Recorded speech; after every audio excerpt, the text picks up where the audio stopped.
ሰላም ጤና ይስጥልን ተመልካቾቻችን። በኢትዮጵያ የፖለቲካዊ ለውጥ ከመጣ እነሆ 7 ዓመታት ተቆጥረዋል። በእነዚህ 7 የለውጥ ዓመታት የተገኙ ውጤቶች እንዴት ይቃኛሉ? በተለይም ለውጥ ፈላጊው ማህበረሰብ ያነሳቸው የነበሩ ማህበራዊ፣ ኢኮኖሚያዊና ፖለቲካዊ ጥያቄዎች እንዴት መልስ እያገኙ ነው? የዛሬ እንግዳችን የብልጽግና ፓርቲ ምክትል ፕሬዝዳንትና የፓርቲው ዋና ጽህፈት ቤት ኃላፊ አቶ አደም ፋራ ናቸው። አብራችሁ እንድትቆዩ በአክብሮት እንጋብዛለን። አቶ አደም ፋራ ስለ ጊዜዎት እጅግ አድርጌ አመሰግናለሁ። እኔም አመሰግናለሁ። የቃለ ምልልሳችን ዋና ትኩረት በለውጡ የተከናወኑ ተግባራትና የተገኙ ውጤቶችን ይመለከታል። ነገር ግን ተመልካቾቻችን ጠቅላላ ግንዛቤ ይኖራቸው ዘንድ ከለውጡ በፊት ወደ ነበረው አገራዊ ሁኔታ እንመለስና የኢትዮጵያን የፖለቲካ ለውጥ እንዲመጣ ግፊት ያደረጉ ዋና ዋና ምክንያቶች ምንድን ነበሩ? ከ7 ዓመታት በፊት በሀገራችን ፖለቲካዊ ለውጥ እንዲመጣ ገፊ ምክንያቶች የነበሩ ጉዳዮችን ጠቅለል ባለመልኩ ስናይ በሶስት ከፍለን ማየት እንችላለን። የመጀመሪያው የእኩልነትና ሌሎች ሰብአዊ መብቶች ጥሰት ነው። ከለውጡ በፊት ሰብአዊ መብቶች በከፍተኛ ደረጃ የሚጣሱበት፣ ኢሰብአዊ አያያዞች በስፋት የነበሩበት፣ ሕግና ስርዓትን ባልጠበቀ አኳኋን ዜጎች የሚታሰሩበት፣ ሀሳባቸውን በነጻነት በማራመዳቸው ብቻ ችግር የሚደርስበት፣ ለዜጎች እኩል የህግ ጥበቃ ማይደረግበት ሁኔታ ነበር። ከዚህ በተጨማሪም የብሔር ብሔረሰቦችና ህዝቦች የእኩልነት መብትም በተሟላ መልኩ ማይከበርበት ሁኔታ ነበር። በአጠቃላይ ህገ መንግስታዊ የሆነው ሰብአዊ መብቶች በአግባቡ ማይከበሩበት ሁኔታ ነበር። እነዚህ ጥሰቶች ህዝቡን ለቅሬታ ለምሬት የዳረጉበትና ለውጥ እንዲመጣ ህዝቡ እንዲገፋ ምክንያቱ የሆኑበት ሁኔታ ነበር። ሁለተኛው ከፍትሃዊነት ችግር ጋር የተያያዘ ነው። በሀገራችን ፍትሃዊ የሀብት ክፍፍል ከማረጋገጥ አኳያ ሰፊ ክፍተት ነበረ። በተለይ እንደ ሀገር በነበረው ምዝበራ፣ የተደራጀ ሌብነት ምክንያት ፕሮጀክቶች በአግባቡ ማይፈጸሙበት፣ ከፍተኛ የሆነ አድልኦ በአፈጻጸም ደረጃ የነበረበት ሁኔታ ነበር። በአጠቃላይ በኢኮኖሚ እንቅስቃሴ ሁሉንም ዜጎች ሁሉንም አካላት በአግባቡ ከማሳተፍ አኳያም ሰፊ ክፍተት ነበረ። እነዚህ ህዝቡ እንዲማረር እና ለውጥ እንዲመጣ እንዲገፋ አድርገውታል። ሶስተኛው ከዴሞክራሲ እጦት ጋር የተያያዘ ነው። የዴሞክራሲ እጦቱ በራሱ ችግር መሆኑ በራሱ የዘመናት የትውልዶች ጥያቄ የነበረ መሆኑ እንደጠበቀ ሆኖ የእኩልነት መብቶችን ለማክበር ከእኩልነት ጋር የተያያዙ ከብሔር ብሔረሰብ እና ህዝቦች ጥያቄዎች ጋር በተያያዘ ምላሽ ለመስጠት የተደረጉ ጥረቶች እንዳይሳኩም የዴሞክራሲ እጦቱ እንቅፋት የነበረበት፣ እንደዚሁም የፍትሃዊነት ጥያቄ ፍትሃዊ የኢኮኖሚ ተጠቃሚነት ጉዳይ ምላሽ እንዲያገኝ የተደረጉ ሙከራዎችም የተሟላ ምላሽ ያልሰጡበት ውጤታማ ያልሆኑበት ሁኔታም ከዴሞክራሲ እጦት ጋር የተያያዘ ነው። ስለዚህ የዴሞክራሲ እጦቱ በተለይ የፖለቲካ ምህዳሩ በከፍተኛ ደረጃ እንዲጠብ የተደረገበት፣ ለሀሳብ ትግል የማይመች ሁኔታ ነበር። ከዚህ በተጨማሪ ሀሳባቸውን በነጻነት ለማራመድ የሚንቀሳቀሱ አካላትም ከፍተኛ እንቅፋት እየተፈጠረባቸው በአጠቃላይ የፖለቲካ ምህዳሩ ጠቦ የተለያዩ የፖለቲካ ተዋናያን ሌሎች አማራጮችን እንዲያዩ ያስገደደበት ሁኔታ እንደነበረ እናስታውሳለን። የዴሞክራሲ መብት ለማክበር የተደረጉ ጥረቶችም በአጠቃላይ በነበረው የገዢ ፓርቲው ኢህአዴግ በተለይ የዴሞክራሲያዊ ማዕከላዊነት መርህና አሰራር የዴሞክራሲ ጥያቄን ለመመለስ የተደረጉ ጥረቶች የሚፈልጉ ውጤት እንዳያመጡ፣ በተለይ ክልሎች ራሳቸውን በራሳቸው በነጻነት እንዳያስተዳድሩ እንቅፋት የሆነበት ሁኔታ ስለነበረ እነዚህ ጉዳዮች ህዝቡን ስላማረሩ የፖለቲካ ለውጥ እንዲመጣ ገፍቷል። በዚህም ምክንያት በገዢ ፓርቲው በኢህአዴግ ውስጥ የነበሩ ግን ለውጥ ፈላጊ የሆኑ አካላት የህዝቡን ፍላጎት በአግባቡ በመረዳት ለውጥ እንዲመጣ የመሪነት ሚናውን የተጫወቱበትና ለውጥ እንዲመጣ የሆነበት ሁኔታ ነበር። ከለውጡ በኋላ በተለይ ለውጡ እንዲመጣ ገፊ ምክንያቶች የነበሩ ጉዳዮች ምላሽ እንዲያገኙ ሰፊ ጥረት ነው የተደረገው። በተለይ ከምላሽ አሰጣጥ አኳያ በዋናነት የታዩት ጉዳዮች የመጀመሪያው ከሀሳብ ጋር የተያያዘ ነው። የህዝቦች የዘመናት ጥያቄዎች አሉ። የተለያዩ የፖለቲካ ስርዓቶች እነዛን የህዝቦች ጥያቄዎችን ለመመለስ ጥረት አድርጓል። ነገር ግን ለመመለስ ጥረት በሚያደርጉበት ወቅት ማዕከል የነበረው ሀሳብ በተለይ ለችግሩ ዘላቂ መፍትሄ የሚሰጥ አልነበረም። ስለዚህ ከሀሳብ ጋር በተያያዘ ያለውን ጉዳይ በደንብ የማየት ሁኔታ ነበር። ስለዚህ ከዚህ አንጻር የትውልዶች ጥያቄዎች የተሳሰሩ ናቸው የሚል እምነት ነው የተያዘው ማለት ነው። የእኩልነት፣ የነጻነት፣ የፍትሃዊነት ጉዳዮች፣ የዴሞክራሲ ጉዳዮች በእጅጉ የተቆራኙ ናቸው፣ የተሳሰሩ ናቸው። ስለዚህ የተደረገው የትውልዶች ጥያቄዎችን ወደ አንድ በማምጣት በዴሞክራሲያዊ አኳኋን ለመመለስ ነው ጥረት የተደረገ። ከስልት አኳያም ከዚህ ቀደም በሀገራችን በአብዮት መልክ የህዝቦች ዋና ዋና ጥያቄዎች ምላሽ እንዲያገኙ ጥረት ቢደረግም ዘላቂ ሊሆን አልቻሉም። የሚፈለገውን ውጤት ሊያመጡ አልቻሉም። ስለዚህ ከአብዮት ይልቅ የሪፎርም አቅጣጫን መከተል ተከታታይነትና ዘላቂነት ያለው ለውጥ ማምጣት ያስችላል። የህዝቡን ዋና ዋና ችግሮች ለውጥ እንዲመጣ ገፊ ምክንያቶች የነበሩ ጉዳዮችን አስተሳስረን ለመመለስም ያግዛል የሚል እምነት ተይዞ በሪፎርም አቅጣጫ ተኪዷል። ይህንን ሀሳብ በመያዝ ነው እንግዲህ በመቀጠል የተለያዩ የሪፎርም እርምጃዎችን ወደ መውሰድ የተገባው። ከተወሰዱት የሪፎርም እርምጃዎች መካከል ቀዳሚው የፖለቲካ ምህዳሩን ማስፋት ነው። ለሀሳብ ትግል የሚመች ከባቢ መፍጠር ነው። ከዚህ አንጻር የፖለቲካ እስረኞች የተፈቱበት፣ ውጭ የነበሩትም ወደ ሀገር ውስጥ እንዲገቡ የተደረገበት ሁኔታ ተፈጥሯል። ከዚህ በተጨማሪም የዴሞክራሲ ተቋማት ነፃና ገለልተኛ እንዲሆኑ ማድረግ ነው የተደረገው። በተለይ የብሔራዊ ምርጫ ቦርድ፣ የሰብአዊ መብት ኮሚሽን፣ እንባ ጠባቂ ተቋማት፣ ምክር ቤቶች በነፃነት እንዲሰሩ ህገ መንግስታዊ ስልጣናቸውን በሌሎች አዋጆች የተሰጧቸውን ስልጣንና ተግባራት በነፃነት ተግባራዊ እንዲያደርጉ ነው ጥረት የተደረገው። ከዚህ ጋር ተያይዞ ከአመራር ጀምሮ በተለይ ገለልተኛ የሆኑ አካላት፣ የዴሞክራሲ ተቋማት ነፃና ገለልተኛ ሆነው የተቋቋሙለትን ዓላማ በአግባቡ እንዲያስፈጽሙና ለሀገራችን የዴሞክራሲ ስርዓት ግንባታ የድርሻቸውን ማበርከት እንዲችሉ ከመሪዎች አኳያም ጥንቃቄ የተደረገበት ሁኔታ እንደነበረ ሁላችንም እናስታውሳለን። ስለዚህ ይሄ ተጠናክሮ የቀጠለበት ሁኔታ አለ። ሌላው የተወሰደው እርምጃ የጸጥታና ደህንነት ተቋማት ሙያዊ ስነ ምግባርን አክብረው ገለልተኛ ሆነው ህገ መንግስቱን በአግባቡ የሚያከብሩና የሚያስከብሩ እንዲሆኑ ነው ጥረት የተደረገው። ከዚህ አኳያ የጸጥታና ደህንነት ተቋማት ኢትዮጵያን የሚያገለግሉ ህገ መንግስትን አክብረው የሚሰሩ የአንድ ፓርቲ የአንድ አካል ውግንና ሳይሆን ለኢትዮጵያ እንዲወግኑ፣ ለህዝቡ እንዲወግኑ ተደርጓል።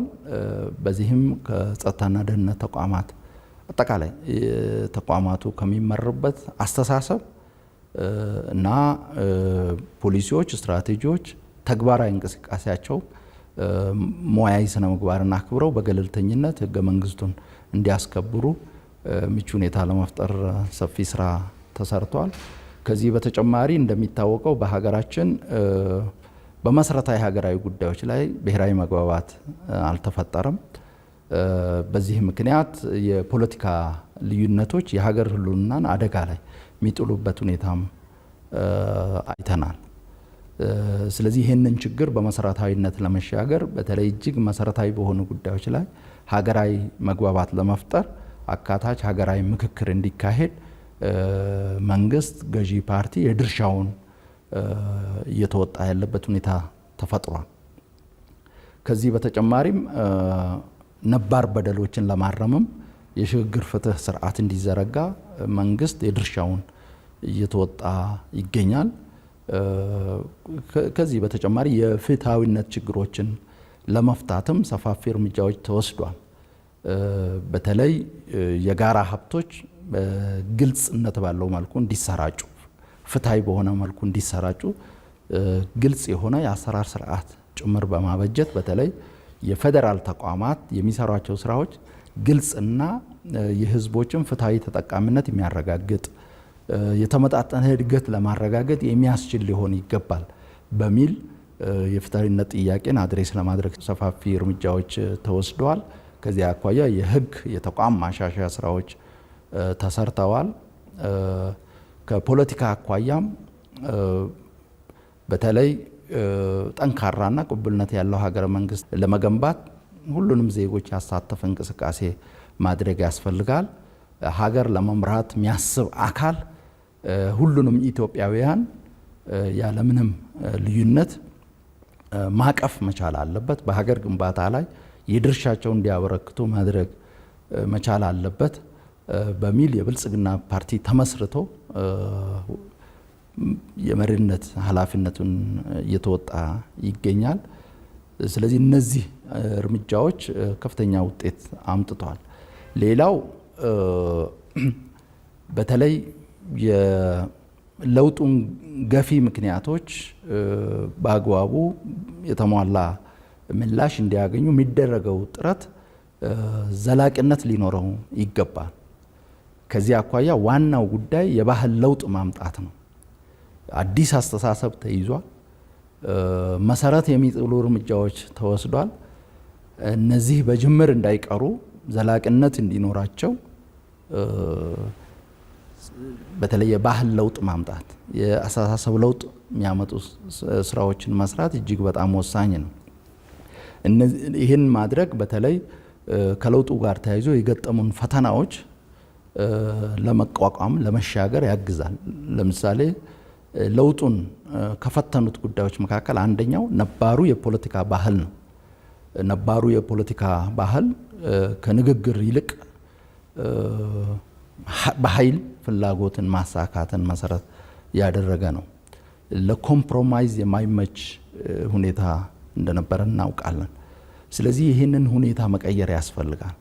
የለውጡን መንግስት ከፈተኑ ጉዳዮችም መካከል አንዱና ዋነኛው ይሄ ነው ማለት ነው። ሁሉንም ጠቅልሎ የመውሰድ በትብብር የሀገርና የሕዝብን ጥቅም ማዕከል አድርጎ ከመንቀሳቀስ አኳያ ራስን ብቻ ወይ የሆነ አካባቢ የሆነ አካልን ብቻ ማዕከል አድርጎ የመንቀሳቀስ የመጠፋፋት አቅጣጫን የመከተል ሁኔታ ነበር። ስለዚህ ይህንን መቋቋም የሚቻለው የአስተሳሰብ ለውጥ ማምጣት ሲቻል የለውጡን ዘላቂነት የሚያረጋግጥ የለውጡን ውጤቶች ቀጣይነት የሚያረጋግጥ የባህል ለውጥ የልምምድ ለውጥ ማምጣት ሲቻል ነው። ለዚህ ደግሞ የተቋም ግንባታ እጅግ በጣም ወሳኝ ነው የሚል እምነት ይዘናል። ስለዚህ ከዚህ አኳያ የባህል ለውጥ የሚያመጡ የተቋም ግንባታ ስራን የሚያጠናክሩ ስራዎች በስፋት ሲሰሩ ቆይተዋል። ሌላው ለውጡን የገጠመው ፈተና ከአዲሱ ዘመን ጋር የመጡ አዳዲስ ጉዳዮች ናቸው። በተለይ የድህረ እውነት ዘመን ላይ ነው የምንገኘው። እውነት ሀቅ በከፍተኛ ደረጃ የሚፈተንበት ዘመን ላይ ነው የምንገኘው። ስሜት ኮርኳሪ የሆኑ ጉዳዮች በስፋት የሚናፈሱበት ለዛ የሚመች አውድ የተፈጠረበት ሁኔታ ስላለ ይህንን ታሳቢ አድርጎ የለውጡን ገፊ ምክንያቶች በተሟላ መልኩ መልሶ እስካሁን የተገኙ ውጤቶችን ማስጠብቆ ለመሄድ የባህል የአስተሳሰብ ለውጥ አዲሱን ዘመን የዋጀ እንቅስቃሴ ማድረግ፣ ለዚህ ደግሞ ጠንካራ ተቋማትን መፍጠር ያስፈልጋል። እዚህም ላይ ሰፊ ስራ ሲሰራ ቆይቷል። ስለዚህ በአጠቃላይ አዲሱን እሳቤ አዲሱን ሀሳብ መሰረት ያደረገ ጅምር ውጤቶችን ቀጣይነት እንዲኖራቸው የሚያደርግ የኢትዮጵያ ሕዝብ የትውልዶች ጥያቄዎችን በተሳሰረ መልኩ በዘላቂነት ለመፍታት የሚያስችሉ የባህል ለውጥ የተቋም ግንባታ ስራዎች በስፋት ተሰርቷል። ጥሩ ውጤቶች ተገኝቷል። በቀጣይም እነዚህን አጠናክሮ መቀጠል ያስፈልጋል። እንግዲህ ሀገራዊ ለውጡን ተከትሎ በኢትዮጵያ ፖለቲካ ምህዳር ከተፈጠሩ አበይት ክስተቶች አንዱ የብልጽግና ፓርቲ መመስረት ነው። የፓርቲው መመስረት የኢትዮጵያን የፖለቲካ አየር እንዴት እየቀየረው ይገኛል? በኢትዮጵያ ፖለቲካ ምህዳር የብልጽግና መመስረት ትልቅ ጉዳይ ነው ይዞ የመጣው ትልቅ ክስተት ነው የምንለው በዋናነት ብልጽግና 3 ጉዳዮችን ይዞ ስለቀረበ ነው። የመጀመሪያው የብልጽግና ፓርቲ የኢትዮጵያ ሕዝቦችን ትስስር በሚገባ የተረዳ የኢትዮጵያ ሕዝቦች ችግሮች እጅግ የተሳሰሩ መሆናቸው በአግባቡ የተረዳ እና ለነዚህ ችግሮች ሁለንተናዊ መፍትሄ ለመስጠት የሚንቀሳቀስ ፓርቲ በመሆኑ ነው። በሀገራችን የተለያዩ አካላት የፖለቲካ እንቅስቃሴን ያደርጋሉ። አንዳንዶች የአካባቢ ጉዳይን ይዘው ይንቀሳቀሳሉ፣ አንዳንዶች ደግሞ ሀገርን ለመምራት ፍላጎት ኖራቸው ይንቀሳቀሳሉ። በእነዚህ አካላት ላይ የሚስተዋለው ትልቁ ችግር ኢትዮጵያን በአግባቡ ያለመረዳት ነው። የኢትዮጵያ ሕዝቦች ያላቸው ማህበራዊ፣ ኢኮኖሚያዊ፣ ታሪካዊ፣ ፖለቲካዊ ትስስርን በሚገባ ያለመረዳት ነው። በቁንጽል እይታ የአንድን ብሔር፣ የአንድን አካባቢ፣ አንድን ጉዳይ ብቻ ይዞ የመሄድ አዝማሚያ ነው የሚታይባቸው። በሌላ በኩል የኢትዮጵያ ሕዝቦች ችግሮችን ወይም የአንድን ማህበረሰብ ችግርን ሲተነትኑ ያ ችግር ከሌሎች ችግሮች ጋር ያለውን ትስስር የአንድ ማህበረሰብ ችግር ከሌላው ማህበረሰብ ጋር ችግር ጋር ያለውን ትስስር ቁርኝት በአግባቡ ያለማየት ሁኔታ ነው የሚታይባቸው። ከዚህ በተጨማሪ ወደ መፍትሄውም ሲሄዱ በቁንጽል እይታ ቁንጽል መፍትሄ ለመስጠት ነው ጥረት የሚያደርጉት። የብልጽግና ፓርቲ ይህንን ችግር የተሻገረ ፓርቲ ነው። የብልጽግና ፓርቲ የኢትዮጵያ ሕዝቦች እጅግ በጣም የተሳሰሩ ከሚለያዩቸው ጉዳዮች ይልቅ አንድ የሚያደርጓቸው ጉዳዮች የሚበዙበት የአንዱን ችግር ለመፍታት ጥረት ስናደርግ የሌላውንም ከግምት ውስጥ ማስገባት የሚጠይቅ ካልሆነ የአንድን ማህበረሰብ የአንድን አካባቢ ችግር ለመፍታት ምን ወስደው የመፍትሄ እርምጃ ዘላቂ መፍትሄ የማይሰጥበት ሁኔታ እንዳለ በትክክል ያምናል።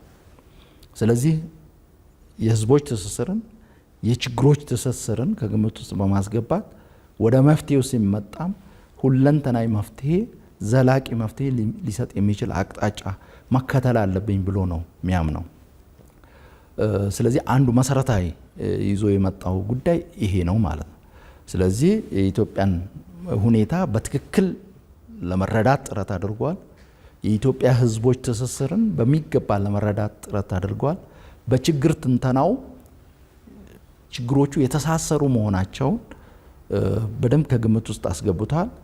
የእኩልነት መብት ያለ ነጻነት መብት በተሟላ መልኩ ሊመለስ እንደማይችል፣ የፍትሃዊነት መብት ያለ ዴሞክራሲያዊ መብት በተሟላ መልኩ ሊመለስ እንደማይችል፣ የእኩልነት፣ የነጻነት፣ የፍትሃዊነት፣ የዴሞክራሲ ጥያቄዎች እጅግ በጣም የተሳሰሩ መሆናቸው ስለዚህ ስንተነትንም አስተሳስረን ማየት እንዳለብን ከግምት ውስጥ አስገብቶ ፕሮግራሙን የቀረጸ ፓርቲ ነው።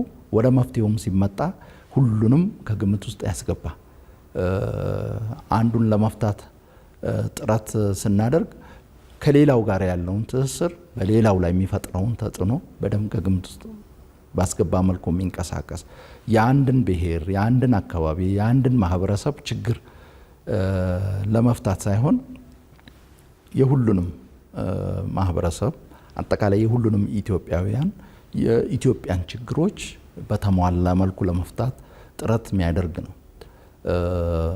ስለዚህ ከሌሎቹ ይሄ ለየት የሚያደርገው ነው። በኢትዮጵያ ፖለቲካ ምህዳርም አዲስ ይዞ የመጣው ጉዳይ መሰረታዊ ጉዳይ ይሄ ነው። በሀገራችን የተለያዩ አካላት የፖለቲካ ትግል በሚያደርጉበት ወቅት ያው አንዳንዶች በጥቅሉ ኢትዮጵያን ይላሉ፣ ግን በችግር ትንተናቸውም በመንስኤ ትንተናቸውም እንደ መፍትሄ ይዘው የቀረቡት ግን በአጠቃላይ በተሟላ አኳን በሙሉ እይታ ኢትዮጵያን ታሳቢ ያደረገ ማይሆንበት፣ በዚህ ምክንያት ሁሉንም ኢትዮጵያውያን በአግባቡ አቅፎ ከመሄድ አኳያ ውስንነት የሚታይበት ሁኔታ አለ። አንዳንዶች የግል ጥቅማቸውን ለማካበት ለማግኘት ሲሉ የአንድን አካባቢ የአንድን ብሔር መብትና ጥቅም ፍላጎት ለማሟላት የሚንቀሳቀሱ አድርጎ ራሳቸውን የሚያቀርቡበት ሁኔታ ቢኖርም በተግባር ለውጥ ማያመጡት እና ለማህበረሰቡ ጠብ የሚል ነገር ማያደርጉት ትክክለኛ ከውዝ ይዘው ስላልተንቀሳቀሱ ነው። እንታገልለታለን የሚለውን ማህበረሰብ ከሌላው ማህበረሰብ ጋር ያለውን ቁርኝት በአግባቡ ባለማየት ስለሚንቀሳቀሱ ማዕከላቸውም የግል ጥቅማቸው ዘረፋ ስለሆነ በዚህ ምክንያት ለውጥ ማያመጡበት ሁኔታ አለ። ለውጥ አመጣለሁ የሚለው ማዕከል ደግሞ በሙሉ እይታ ነገሮችን ባለማየት የሚፈልገውን ለውጥ ማያመጣበት ሁኔታ አለ። ብልጽግና ይህንን በአግባቡ የተሻገረ ፓርቲ ነው። ሁለተኛው ብልጽግና አካታችነትና አቃፍነትን ያረጋገጠ ፓርቲ ነው። ብልጽግና አካታችነትና አቃፍነትን ያረጋገጠ ፓርቲ ነው። ኢትዮጵያ ህብረ ብሔራዊት ሀገር ናት።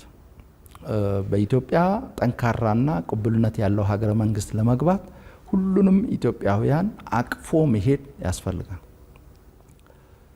ኢትዮጵያ ለሁሉም ኢትዮጵያውያን የምትመች የእኩልነትና የፍትሃዊነት መብታቸውን በአግባቡ የምታስከብር እንድትሆን ሁሉንም አቅፎ መንቀሳቀስ ይጠይቃል። ስለዚህ ከዚህ አኳያ ብልጽግና ፓርቲ ሁሉን አካታች ሁሉን አቃፊ ሆኖ የተመሰረተበት የተለያዩ ክልከላዎችን ያስቀረበት ከዚህ ቀደም የነበረውን የዋናና አጋር የመሀልና ዳር ክፍፍል አርሶ አደር አርብቶ አደር በተለይ ከማህበራዊ መሰረት አኳያ አንዱ ማህበራዊ መሰረት ሊሆን ይችላል፣ ሌላው ሊሆን አይችልም የሚለውን ያስቀረ ጠላት ወዳጅ የሚለውን ዳይኮቶሚ ክፍፍል ያስቀረ ፓርቲ ነው። ስለዚህ ሁሉንም ኢትዮጵያውያን ያቀፈ ለሁሉም ኢትዮጵያውያን መብትና ጥቅም የሚታገል በሂደቱም ሁሉንም ኢትዮጵያውያን ለማሳተፍ የሚንቀሳቀስ ፓርቲ በመሆኑ ነው። በብልጽግና ፓርቲ ውስጥ በሀገራችን በፌዴሬሽን ምክር ቤት እውቅና የተሰጣቸው 76ቱም ብሔር ብሔረሰቦችና ህዝቦችን በአባልነት ያቀፈ ነው። በአባልነት ብቻ ሳይሆን በአመራርነት ጭምር ያቀፈ ፓርቲ ነው። በብልጽግና ፓርቲ ውስጥ በሁሉም የሀገራችን አካባቢዎች ያሉ ህብረተሰብ ክፍሎች ተወክሏል። ሁሉም የሀገራችን ብሔር ብሔረሰቦችና ህዝቦች ተወክሏል። ሁሉም የህብረተሰብ ክፍል ተወክሏል። ስለዚህ ይሄ አዲስ ብልጽግና ይዞ የቀረበው ጉዳይ ነው እና ኢትዮጵያን መምራት የሚፈልግ በኢትዮጵያ ውስጥ የህዝቦች ጥያቄን በተሟላ መልኩ መመለስ የሚፈልግ አካል ኢትዮጵያን ብልጽግና ማረጋገጥ የሚፈልግ አካል ኢትዮጵያን የመምራት መሻት ያለው አካል ሁሉንም ኢትዮጵያውያን ካላቀፈ በስተቀር ጠንካራና ቅቡልነት ያለው ሀገረ መንግስት መገንባት አይችልም። ዘላቂ ሰላም ሊያረጋግጥ አይችልም። የዴሞክራሲ መብቶችን በተሟላ መልኩ ሊያስከብር አይችልም። ስለዚህ ብልጽግና ከዚህ ቀደም በዚህ ደረጃ የሚታይ ፓርቲ በፍጹም አልነበረም። ኢህአዴግም በውስን አካባቢዎች ነበር። በአሁኑ ወቅት በሀገራችን የሚንቀሳቀሱ ፖለቲካ ፓርቲዎችም በአንዳንድ አካባቢዎች ላይ ብቻ የሚያተኩር እንቅስቃሴ የሚያደርጉ አካላት ናቸው እና ይሄ እንደ ብልጽግና ፓርቲ ትልቅ ታሪካዊ ጉዳይ ነው። ለኢትዮጵያ ፖለቲካ ታሪክ አዲስ ነገር ይዞ የቀረበበት ሁኔታ እንዳለ ማየት የሚቻልበት ነው። ሶስተኛው ብልጽግና ይዞ የቀረበው የሚዛናዊነት ትርክት ነው። የብልጽግና ፓርቲ ነገሮችን በሚዛን ማየት ይጠይቃል ብሎ ያምናል። በሀገራችን በፍጹም ልዩነት ላይ ያተኮሩ ትርክቶች፣ የፖለቲካ አካሄዶች ነበሩ። በሀገራችን በፍጹም አንድነት ላይ ያተኮሩ የፖለቲካ እንቅስቃሴዎች፣ ትርክቶች ነበሩ። ብልጽግና ፓርቲ እነዚህን ወደ መሀል ለማምጣት ሶስተኛውን አማራጭ የአማካይ መንገዱን አሰባሳቢ የሆነውን ትርክት ነው ይዞ የቀረበው። ስለዚህ በጽንፍ የያዙ የፖለቲካ አቋሞችን ወደ መሀል ማምጣትና ሚዛናቸውን ጠብቀው እንዲሄዱ ሁሉንም ኢትዮጵያውያን ሁሉንም አካባቢዎች አቅፎ ለመሄድ በሚያስችል መልኩ በኢትዮጵያ ዘላቂ ሰላም ለማረጋገጥ በሚያስችል መልኩ የፖለቲካ መረጋጋት ለመፍጠር በሚያስችል መልኩ ጠንካራ የሆነ የዲሞክራሲ ስርዓት ለመገንባት በሚያስችል መልኩ የኢኮኖሚ ብልጽግናን የማህበራዊ ብልጽግናን ለማረጋገጥ በሚያስችል መልኩ ወደ መሀል ይዞ ለመሄድ ነው ጥረት ያደረገው። በዚህ ምክንያት ብዙ ፈተናዎች ገጥመውታል። በተለይ ጽንፍ ከያዙ አካላት ከፍተኛ ፈተና ነው የገጠመው። ሚዛናዊ አካሄድን የሚከተል በመሆኑ በአንዳንድ እንቅስቃሴዎቹ ወደ አንድነት ያደላ ነው የማለት በአንዳንድ እንቅስቃሴዎቹ ወደ ልዩነት ያደላ ነው የማለት አዝማሚያዎችም ይታያሉ። ይሄ የመሀል መንገድ ባህሪ ነው። ጽንፍ የያዙ ጉዳዮችን ወደ መሀል አምጥቶ ሁሉንም ይዞ አቅፎ ለመሄድ በሚያደርገው ጥረት ይሄ ችግር እንደሚገጥመው እሙን ነው። ለዚህም ዝግጁ ሆኖ ትግል እያደረገ ይገኛል። በሌላ በኩል ብልጽግና ፓርቲ በብሔር ማንነትና በሀገራዊ ማንነት መካከል ሚዛን ጠብቆ ነው ለመሄድ ጥረት የሚያደርገው። ይሄ ሌላው የሚዛናዊነት ትርክቱ መገለጫ ነው። ይሄ ማለት ኢትዮጵያ ህብረ ብሔራዊት ሀገር ናት። የተለያዩ ብሔር ብሔረሰቦች፣ ህዝቦች፣ የተለያዩ ሃይማኖት የሚከተሉ ዜጎች፣ የተለያየ አስተሳሰብ ያላቸው አካላት አሉ። በሌላ በኩል ደግሞ የጋራ ሀገር አለች። ቅድም እንዳነሳሁት ህዝቦች በከፍተኛ ደረጃ የተሳሰሩ ናቸው፣ የተቆራኙ ናቸው፣ ተጋብተው ተዋልደው የሚኖሩ ናቸው። ለመለያየት የሚያስቸግር ሁኔታ ነው ያለው። ስለዚህ የብሔሮች ብሔረሰቦችና ህዝቦች ባህል፣ ቋንቋ የማክበር መብታቸውን የማክበር ጉዳይ፣ ራስን በራስ የማስተዳደር መብታቸውን የማረጋገጥ ጉዳይ እንደጠበቀ ሆኖ በሚያስተሳስሩን ጉዳዮች ላይ በማተኮር የጋራ ነገ ለመፍጠር ለሁላችንም የምትመች ኢትዮጵያን ለመፍጠር ደግሞ መስራት መቻል አለብን። ስለዚህ በሚያስተሳስሩን ጉዳዮች ላይ ትኩረት ማድረግ መቻል አለብን በሚለው በሁለቱ መካከል በብሔር ማንነትና በሀገራዊ ማንነት መካከል ሚዛን ጠብቀን መሄድ አለብን ብሎ ስለሚያምን ነው። በሌላ በኩል በግለሰብ መብትና በቡድን መብት መካከል እንደዚሁ ሚዛን መጠበቅ መቻል አለብን። የእያንዳንዱ ኢትዮጵያዊ የግል መብት መከበር መቻል አለበት። ህገ መንግስታዊ የሆነው ሰብአዊና ዴሞክራሲያዊ መብቱ መከበር መቻል አለበት። እንደ ዜጋ በሁሉም የሀገራችን አካባቢዎች በነፃነት የመንቀሳቀስ ከሌሎች ጋር እኩል መብት እንዲኖረው ማድረግ ያስፈልጋል። በሌላ በኩል ደግሞ የቡድን መብት ጥያቄዎችም ያሉበት ሀገር ነው። ግለሰቦች በተናጥል ማያሳኳቸውን ጤናማ ጥያቄዎች፣ ጤናማ ፍላጎቶች በጋራ ሆነው ለማሳካት የተለያየ እንቅስቃሴ የሚያደርጉበት ሀገር ነው። የሀገራችን የፖለቲካ ታሪክም መለስ ብለን ስናይ ለቡድን መብት ሰፊ ትግል ነበር ሲደረግ የቆየው። ስለዚህ የግለሰብ መብት ብቻ ብለን የቡድን መብትን ኢግኖር አድርገን ትተን መሄድ ትክክል አይደለም። ስለዚህ በሁለቱ መካከል ሚዛን መጠበቅ መቻል አለብን። የግለሰብ መብትን ለማክበር ለማስከበር በምናደርገው ጥረት የቡድን መብት ማይሸራረፍበት ሁኔታ መፍጠር፣ የቡድን መብቶችን ለማክበር ለማስከበር በምናደርገው ጥረት ደግሞ የግለሰቦች መብት ማይጨፈለቅበት ሁኔታ መፍጠር ያስፈልጋል። ስለዚህ ሁለቱንም ታሳቢ አድርጎ በሚዛናቸው ማስኬድ ወሳኝ ነው ብለን እናምናለን። በሌላ በኩል በሀገራችን የነበረው የፖለቲካ ባህል ታሪክ በፉክክር ላይ የተመሰረተ ነው። ወይ መደገፍ ነው ወይ መቃወም ነው። በሁለቱ መካከል ስፔስ አልነበረም። የብልጽግና ፓርቲ ግን በፉክክርና በትብብር መካከል ሚዛን መጠበቅ አለበት ብሎ ነው የሚያምነው። በሀገራዊ ጉዳዮች ላይ የሀገርን የሕዝብን ጥቅም ማዕከል ባደረጉ ጉዳዮች ላይ ትብብር በሚጠይቁ ጉዳዮች ላይ መተባበር ያስፈልጋል። እንደዚሁም የሀሳብ ልዩነቶች ተፈጥሯዊ ናቸው፣ የዴሞክራሲ ስርዓት መገለጫዎች ናቸው። ስለዚህ የሀሳብ ልዩነቶች አማራጮች እንደሚኖሩ ታሳቢ በማድረግ ለጤናማ ፉክክር ደግሞ ራስን ማዘጋጀት ያስፈልጋል። ለጤናማ ፉክክር ምቹ የሆነ አውድ መፍጠር ያስፈልጋል ብሎ ያምናል ብልጽግና። ስለዚህ ከዚህ አንጻር በትብብርና በፉክክር መካከል ሚዛን ጠብቀን ልንሄድ ይገባል ብሎ ያምናል። ከዛ በተጨማሪ ብልጽግና ፓርቲ በሚዛናዊነት ትርክቱ በትናንት በዛሬና በነገ መካከልም ሚዛን መጠበቅ ያስፈልጋል። ትናንት ውስጥ መልካም ነገሮች አሉ። እነዛን መልካም ነገሮች እሴት ጨምረን አስጠብቀን አስፍተን የምንሄድበት ሁኔታ ሊኖር ይገባል። እንደዚሁም ህጸጾች አሉ።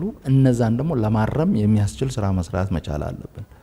ስለዚህ ትናንትን ብሩህ እንደነበረ ብቻ መውሰድ ወይም ችግር ብቻ እንደነበረ መውሰድ ትክክል አይደለም። በሚዛኑ ማየት ይጠይቃል። ስለዚህ ከትናንት ተገቢውን ትምህርት ለመውሰድ ማስቀጠል ያለብንን እሴት ጨምረን ጠብቀን አስፍተን መሄድ የሚገባንንና ማረም የሚገባንን በአግባቡ ለመለየት የሚያስችል ግምገማ ማድረግ ያስፈልጋል። ዛሬም ላይ ሁሉም ነገር እንከን የለሽ ፍጹም እንደሆኑ አድርጎ መውሰድ አያስፈልግም። ጥንካሬዎች እንዳሉ ሁሉ ድክመቶች ይኖራሉ። ስለዚህ እነዚህን በልካቸው መገምገም ያስፈልጋል። ከትላንት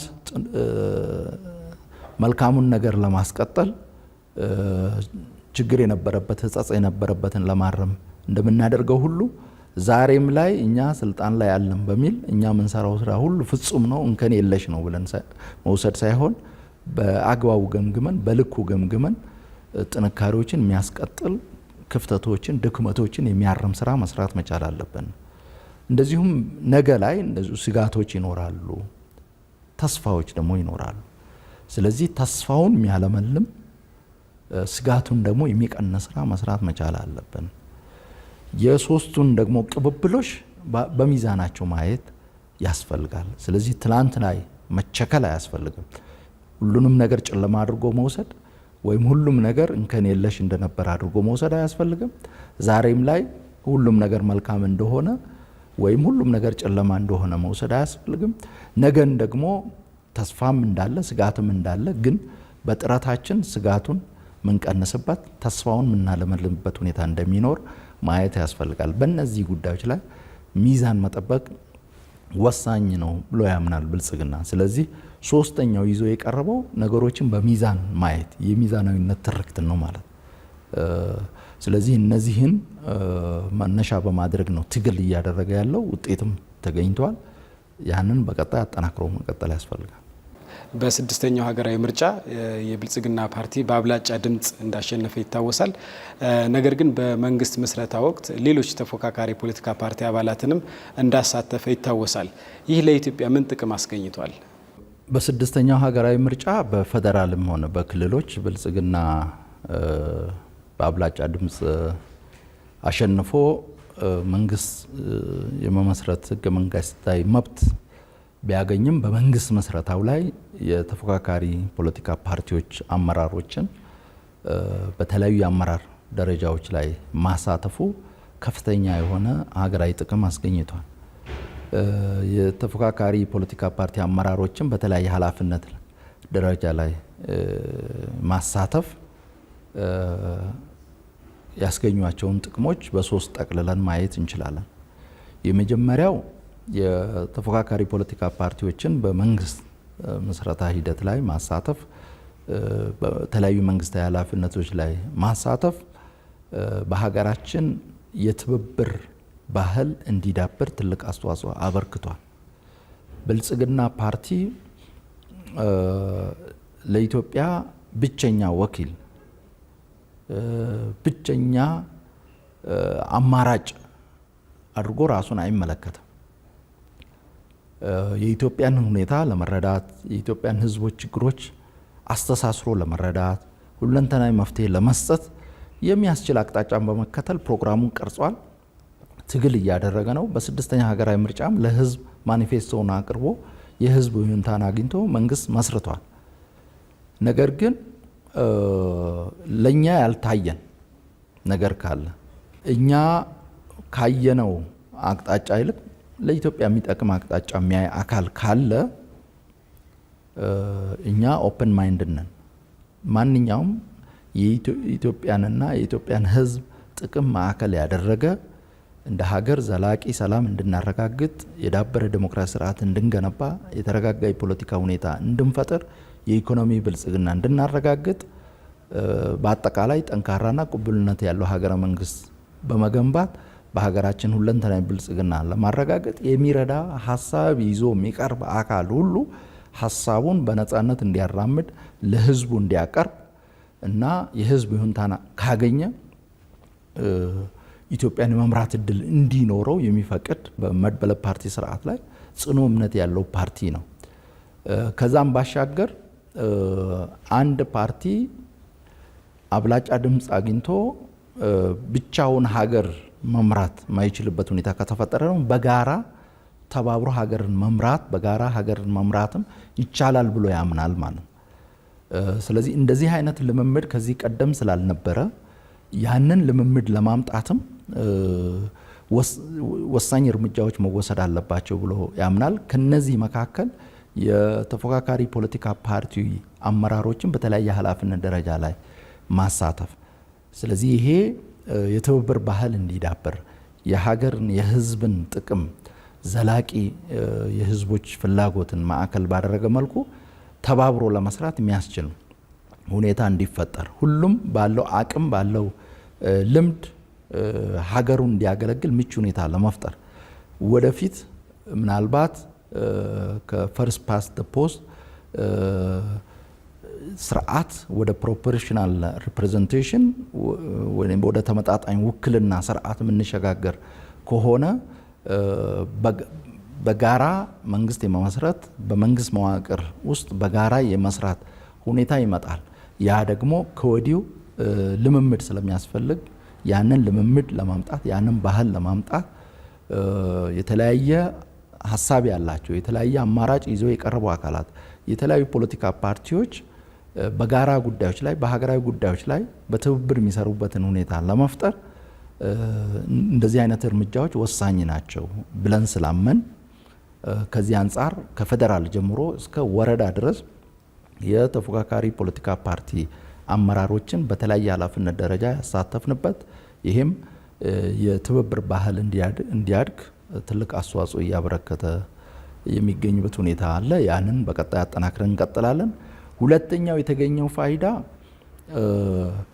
በተለይ በፖሊሲ አወጣት ሂደት በእቅዶች ዝግጅት እና በውሳኔ አሰጣጥ ሂደት የተሻለ ነገር ለሀገር ለሕዝብ የሚጠቅም ፖሊሲ እንዲወጣ ውሳኔ እንዲወሰን እቅድ እንዲታቀድም ትልቅ አስተዋጽኦ አበርክቷል። ለዚህ መነሻው ነገሮችን በተለያየ ፐርስፔክቲቭ የሚያዩ አካላት ነገሮችን ከተለያየ መነሻ የሚያዩ አካላት በፖሊሲ አወጣት ሂደት በውሳኔ አሰጣጥ ሂደት እንዲሳተፉ ማድረግ አንዱ ያላየውን ሌላው የሚሞላበት ኮምፕሊመንት የሚደራረግበትና መጨረሻ ላይ ለሀገር ለሕዝብ የሚጠቅም የተሻለ ውሳኔ የተሻለ ፖሊሲ የሚወጣበትን ሁኔታ ይፈጥራል። ስለዚህ ከዚህ አንጻርም የተለያዩ የተፎካካሪ ፖለቲካ ፓርቲ አመራሮችን ማሳተፋችን በእያንዳንዱ እርከን የሚደረጉ ውይይቶች የተሻለ ውሳኔ የተሻለ አማራጭ እንዲወጣ እየደገፉ ይገኛሉ። ስለዚህ ለሕዝብ ለሀገር የሚጠቅም ውሳኔና ፖሊሲ ለመቅረጽ ይሄ ወሳኝ ነው ብለን ስላመን ከዚህ አኳያም ትልቅ ፋይዳ ተገኝቷል። ሶስተኛው ፋይዳ የተፎካካሪ ፖለቲካ ፓርቲዎች ተቋም የመምራት ልምድ እንዲያዳብሩ ረድቷል። የተፎካካሪ ፖለቲካ ፓርቲዎች በገባቸው ልክ ለሀገር ይጠቅማል የሚሉትን ሀሳብ ይዘው ሊቀርቡ ይችላሉ። ያንን ሀሳብ ይዘው ሲቀርቡ ምናልባት የሀገራችንን ሁኔታ የተቋማትን ሁኔታ ያ ሀሳብ ሊተገበር የሚችል መሆኑና የሚፈለገውን ውጤት የሚያመጣ መሆኑን በአግባቡ ከግምት ውስጥ ላይ ያስገቡ ይችላሉ። ስለዚህ የተፎካካሪ ፖለቲካ ፓርቲ አመራሮችን በተለያዩ እርከኖች በአመራርነት ማሳተፋችን ልምድ እንዲያገኙ ረድቷል። ተቋም እንዴት ነው የሚመራው? በተቋማት ውስጥ ያሉ ሁኔታዎች ምን ይመስላሉ? የፕሮክራሲ ሁኔታ ምን ይመስላል? አንድን ሀሳብ በተቋማት አማካኝነት ተግባራዊ ለማድረግ በሚደረገው ጥረት ሊገጥሙ የሚችሉ ፈተናዎች ምንድን ናቸው? እነዛን ፈተናዎች ለመሻገር ደግሞ ምን ማድረግ አለብን የሚለውን በተመለከተ ልምድ እንዲቀስሙ ረድቷል። ያ ደግሞ በቀጣይ የተሻለ አማራጭ ይዘው እንዲቀርቡ ራሳቸውን ሀገርን ለመምራት ተቋማትን ለመምራት እንዲያዘጋጁ እና ይሄም የመድበለ ፓርቲ ስርዓቱን የሚያጠናክርበት ጤናማ የሆኑ የፖለቲካ ፓርቲዎች እንዲበራከቱ ምቹ ሁኔታ የሚፈጥርበት ሁኔታ አለ። በልምድ እጦት እና በሮንግ አሰምሽን አማራጮችን ይዘው የሚሄዱበት ሁኔታ ካለ ያው ህዝቡም መራጩም አካል ያ ሀሳብ ምን ያህል ፊዚብል ነው፣ ምን ያህል ሊተገበር ይችላል፣ ምን ያህል የኛን ችግር ሊፈታ ይችላል፣ ምን ያህል የኛን ኑሮ ሊያሻሽል ይችላል፣ ምን ያህል ለተቋም ለስርዓት ግንባታ አስተዋጽኦ ሊያበረክት ይችላል የሚለውም በአግባቡ ስለሚመዝን የመንግስት ሰራተኛውም ሲመርጥ ያንን ጭምር ከግምት ውስጥ ስለሚያስገባ ሌላውም በዛ ልክ የሚረዳውም ያንን ከግምት ውስጥ ስለሚያስገባ ብዙ ጊዜ ፊዚብል ያልሆኑ ተግባራዊ ሊሆኑ የማይችሉ አካላት ያለውን ተግባራዊ እውነታ ያለውን ነባራዊና ህሊናዊ ሁኔታ ከግምት ውስጥ ያላስገቡ አማራጮች በኢትዮጵያ ህዝብ ዘንድ ተቀባይነት ማያገኙበት አንዱ ምክንያት እሱ ስለሆነ ያንንም ችግር በሚቀርፍ መልኩ ልምድ እንዲያገኙ እድል በሚሰጥ መልኩ ሁኔታዎች ስለተመቻቹ ለነሱም ትልቅ ፋይዳ አስገኝቷል ብለን እናምናለን። ስለዚህ እነዚህ ፋይዳዎች ስለተገኙ በቀጣይ ማጠናከርን የምንቀጥልበት ሁኔታ ይኖራል።